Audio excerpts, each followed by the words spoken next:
ನಮಸ್ಕಾರ, welcome to our channel. ಇದೊಂದು ಸಂತೋಷದ ವಿಚಾರ.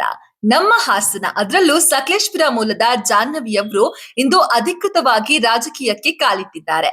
ಮೊದಲು ಆಂಕರ್ ಆಗಿ ಜರ್ನಿ ಆರಂಭಿಸಿದ ಜಾಹ್ನವಿಯವರು 12 ವರ್ಷಗಳ ಕಾಲ ನ್ಯೂಸ್ ಆಂಕರ್ ಆಗಿದ್ರು.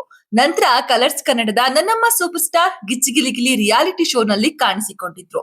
ಹಾಗೂ ರೂಪೇಶ್ ಶೆಟ್ಟಿ ಜೊತೆಗೆ ಅಧಿಪತ್ರ ಸಿನಿಮಾದಲ್ಲೂ ಕೂಡ ನಾಯಕಿಯಾಗಿ ಕೂಡ ಕಾಣಿಸಿಕೊಂಡಿದ್ರು.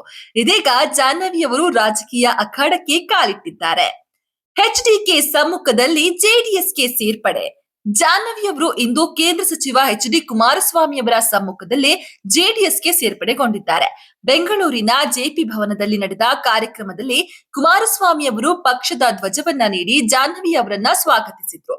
ಜಾಹ್ನವಿಯವರು ಜೆಡಿಎಸ್ ಪಕ್ಷವನ್ನ ಸೇರುವ ಮೂಲಕ ಅಧಿಕೃತವಾಗಿ ರಾಜಕೀಯ ಅಖಾಡಕ್ಕೆ ಎಂಟ್ರಿ ಕೊಟ್ಟಿದ್ದಾರೆ. ಟಿವಿ ಶೋ, ರಿಯಾಲಿಟಿ ಶೋ, ಸಿನಿಮಾಗಳಲ್ಲಿ ಕಾಣಿಸಿಕೊಂಡಿರುವ ಜಾಹ್ನವಿಯವರು ಈಗ ರಾಜಕೀಯಕ್ಕೆ ಎಂಟ್ರಿ ಕೊಟ್ಟು ಹೊಸ ಇನ್ನಿಂಗ್ಸ್ ಆರಂಭಿಸಿದ್ದಾರೆ. ನನ್ನ ಬೆಳವಣಿಗೆಗೆ ರಾಜ್ಯದ ಜನರೇ ಕಾರಣ. ವಿವಿಧ ಮಾಧ್ಯಮದಲ್ಲಿ 12 ವರ್ಷ ನ್ಯೂಸ್ ಆಂಕರ್ ಆಗಿ ಸೇವೆ ಮಾಡಿದ್ದೆ. ಅದು ನನ್ನ ಮೊದಲ ಅಧ್ಯಾಯ. 2ನೇ ಅಧ್ಯಾಯ ನನಗೆ ಕಲರ್ಸ್ ಕನ್ನಡ ರಿಯಾಲಿಟಿ ಶೋದಲ್ಲಿ ಆರಂಭ ಆಯಿತು. ರಾಜಕೀಯ ಜೀವನ ನನ್ನ 3ನೇ ಅಧ್ಯಾಯ ಎಂದು ಫೇಸ್ಬುಕ್ ನಲ್ಲಿ ಜಾಹ್ನವಿಯವರು ಪೋಸ್ಟ್ ಮಾಡಿದ್ದಾರೆ. ಜಾಹ್ನವಿ ರಾಜಕೀಯಕ್ಕೆ ಬರಲು ಕಾರಣವೇನು?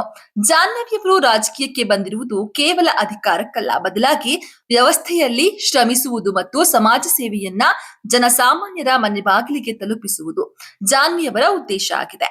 ಸೆಲೆಬ್ರಿಟಿ ಇಮೇಜ್ ಪಕ್ಕಕ್ಕಿಟ್ಟು ಒಬ್ಬ ಸಾಮಾನ್ಯ ಕಾರ್ಯಕರ್ತೆಯಾಗಿ ಜನರ ನಡುವೆ ಕೆಲಸ ಮಾಡಲು ಅವರು ಸಜ್ಜಾಗಿದ್ದಾರೆ.